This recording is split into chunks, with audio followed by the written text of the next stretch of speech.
এই রাসেল বাইটার বেলা সাহেব একটা বেলা এক বাড়ি ঘরে উঠা ধরছে। আমি জানি না যে আসলে কিতা হইলে আমরা সমাধান হইব। এটা কিতা বন্যায় ফিক্সার না খেলে 22 সালে আইলা আমি 1 বছর খালি মাপ দিয়ে আবার এই বছর আইছি আবার। এটা কিতা আমরা কিতা গুনাহ করছি না তা? আমরা আমার মনে হয় রাস্তাঘাট সব মাটিতে বলে নিছি আর খালও বলে নিছি, যার কারণে আইসে বাড়ি ঘরে উঠতে আর কি। এরপরে আবার বেলা একটা এই রাসেল বাইটার বেলা সাহেব একটা বেলা এক বাড়ি ঘরে উঠা ধরছে। আমি জানি না যে আসলে কিতা হইলে আমরা সমাধান হইব। 22 সালে আসলাম ব্যারিস্টার হিসাবে, 24 সালে ওকে ব্যারিস্টারের সাথে আমি এমপিও।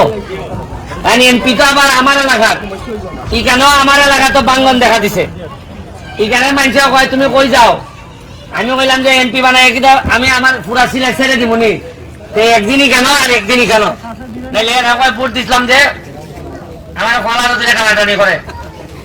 যাই হোক, আমি আপনাদের কিছু ত্রাণ লই আইছি। ত্রাণ না, এটাই লোকে আসলে মানুষের বিপদে পড়লো তো একজন আরেকজনের বাড়ির যায় না নি। আমার কাছে মনে হয়েছে আপনারা লাগে একটা ভালোবাসা নিয়ে আইছি যে বিপদে আপনারা, আমি বিপদে বললে আপনারা আমার এলাকার যাইবা। আপনারা আজকে একটু পানি উঠছে, আমি চাইতেছি আপনারা লাগে একটু ভালোবাসা নিয়ে আইছি, আপনারা এটা কবুল করতা।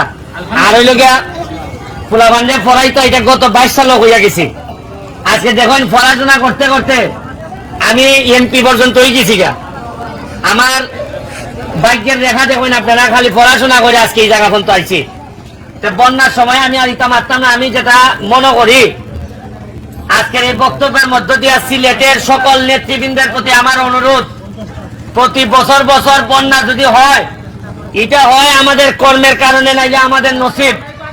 যদি এই বন্যা থেকে স্থায়ীভাবে মুক্তি পাইতে হয় তাইলে সব এমপি এবং সব নেতাদের একসাথে বসতে হবে। এখানে কোন দল মত কোনো বিষয় না, কেউ এক দল করে কেউ আরেক দল করে, কিন্তু সিলেটের শাহজালালের উত্তরাধিকারীরা যখন বিপদে পড়ে তখন আর দল মতের ঊর্ধ্বে এসে শাহজালালের মানুষদেরকে বাঁচানো আমাদের দায়িত্বের মধ্যে পড়ে, এটা আমি বিশ্বাস করি। আমি নেতৃবৃন্দকে জানাবো যে বন্যা পরবর্তী সময়ে আমরা বসে, যদিও আমার বাড়ি আপনাদের এখান থেকে প্রায় 100 কিলোমিটার, হবিগঞ্জের সোনারঘাট মাধবপুর, যদি লাগে আমারও ডাকেন। বৈশাখ কি জননেত্রী শেখ হাসিনার কাছে নিয়ে আমরা বলি যে আমাদের কি হইলে বন্যা থেকে আমাদের রক্ষা পাওয়া যাবে। আমরা বড় বড় প্রজেক্ট হাতে নেই।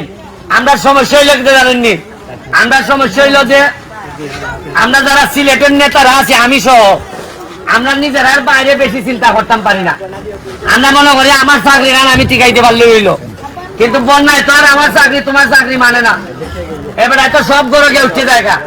তা আমি আপনারা কইমো আপনার লেগে দোয়া করবা, আর আপনার লেগে যত সামান্য আমি খাবার শুকনা খাবার লিয়ে আইছি, সারা এলাকাতে বিভিন্ন জায়গা সিলেটও দিয়ে আইছি, এখনো দিতেছি। আর প্রবাসীদের প্রতি আমার অনুরোধ থাকলো যে আপনারা সব সময় আমাদের জন্য করেন। এইবার আমি যেহেতু এমপি, আমি পুরাটা দৌড়াইতে পারবো না 22 সালের মতো।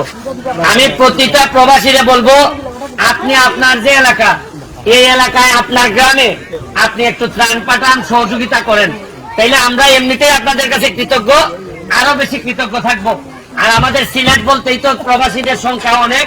তারা আশা করি আমার এই ভিডিওর মাধ্যমে আপনারা যারা প্রবাসীরা আমার ভালোবাসেন, আপনাদের কাছে আমার করজোড়ে প্রার্থনা, আমি যেহেতু 100 কিলোমিটার দূর থেকে আইতে পারছি, আমি যদি আইসা গাম ফলাইতে পারি, আমার যদি সারা শরীর, এই হাওরের জীবনে আমার এলাকায় হাওর নাই, এই হাওরে আগুনের মতো গরম, এই রোদ, এই রোদে পড়ার শক্তি সামর্থ্য যদি আমার থাকে, তাহলে নিশ্চয়ই আপনার গ্রাম, আপনার জন্মস্থান, হয়তো আপনি বিদেশে থাকেন, আপনার জন্মস্থান যেখানে আপনার কবর হবে, এই জন্মস্থানের মানুষের কষ্টের সময় আপনি একজন প্রবাসী হিসাবে পাশে দাঁড়াবেন।